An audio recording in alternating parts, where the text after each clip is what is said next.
Perkenalkan, saya Ruth Anggreni Simanjuntak dari 10 AKT 3 ingin menjelaskan tentang sejarah G30 SPKI. G30 SPKI adalah gerakan kudeta yang terjadi pada malam 30 September hingga awal 1 Oktober 1965. Peristiwa ini melibatkan penculikan dan pembunuhan sejumlah perwira tinggi TNI Angkatan Darat serta beberapa orang lainnya. Gerakan ini dipimpin oleh D.N. Aidit, Ketua Partai Komunis Indonesia PKI saat itu. Berikut adalah beberapa fakta terkait peristiwa G30 SPKI, yaitu 1. Latar belakang terjadinya G30 SPKI adalah keinginan PKI untuk mengubah ideologi Pancasila sebagai negara komunis. Yang kedua, PKI merupakan salah satu partai terbesar di Indonesia pada saat itu, menempati posisi keempat pada pemilu tahun 1995.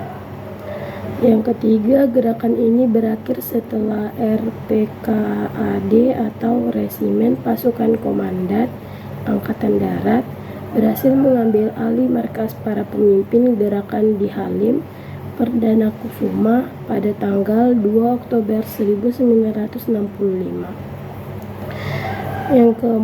Yang keempat, ada perwira tinggi TNI Angkatan Darat yang menjadi korban dalam peristiwa ini adalah Letnan Jenderal Anumernan Ahmad Yani dan Mayor Jenderal Raden Soeporto. Yang kelima adalah Putri dan Panglima TNI Ah Nasution, Ade Irma Nasution meninggal dunia karena tertembak. Yang keenam adalah Letu Pierre Andreas Tienda, ajunda dari Ah Nasution, diculik dan ditembak di Lubang Buaya. Yang ketujuh adalah keenam Jenderal dan Letu Pierre Tienda ditetapkan sebagai pahlawan revolusi.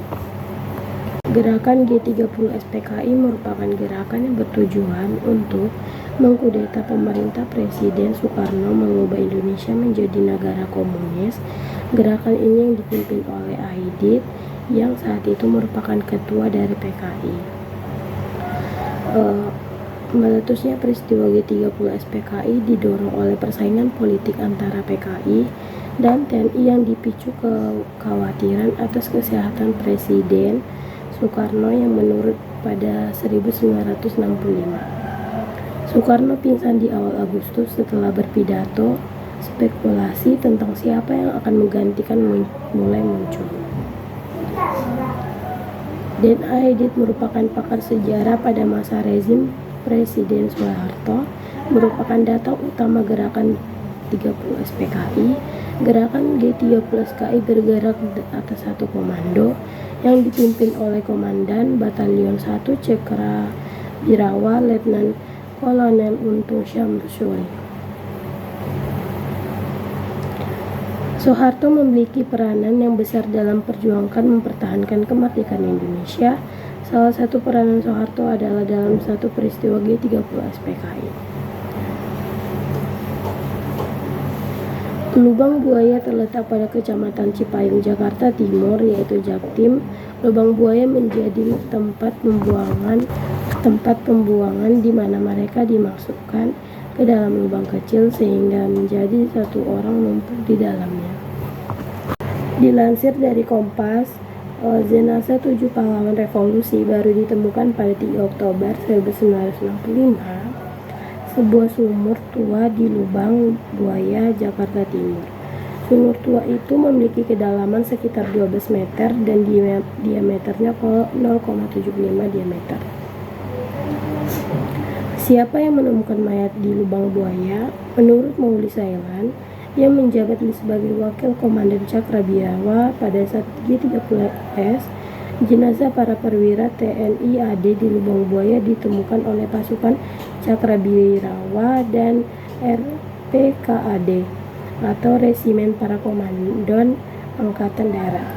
Cikal bakal Kopassus atas petunjuk Sukiman, di mana makam 7 jenderal para korban, yaitu seluruh jenderal dimakamkan di Taman Makam Pahlawan Kalibata Sebelumnya disematkan di Markas Besar Angkatan Darat 5 Oktober 1965 pada tahun itu dengan surat keputusan pemerintah yang diambil dalam singkat kabinet di Wikora.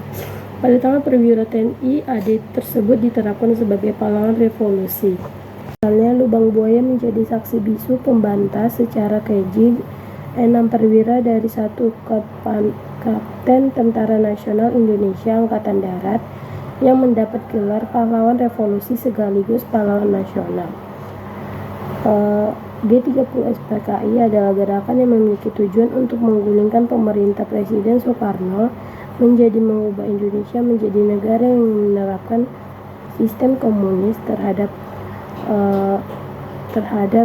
negara tersebut.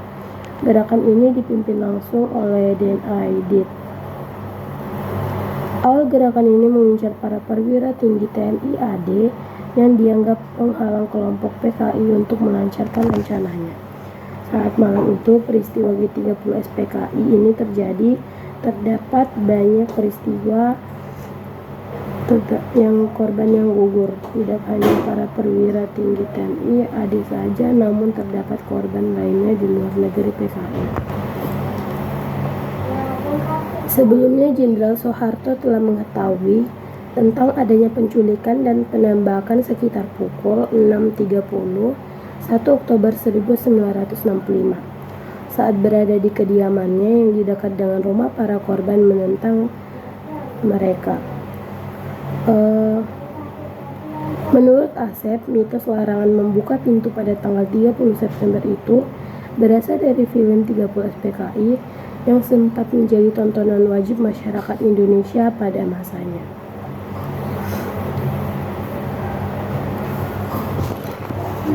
Lubang buaya memiliki nama tersebut karena dipercaya ada banyak buaya putih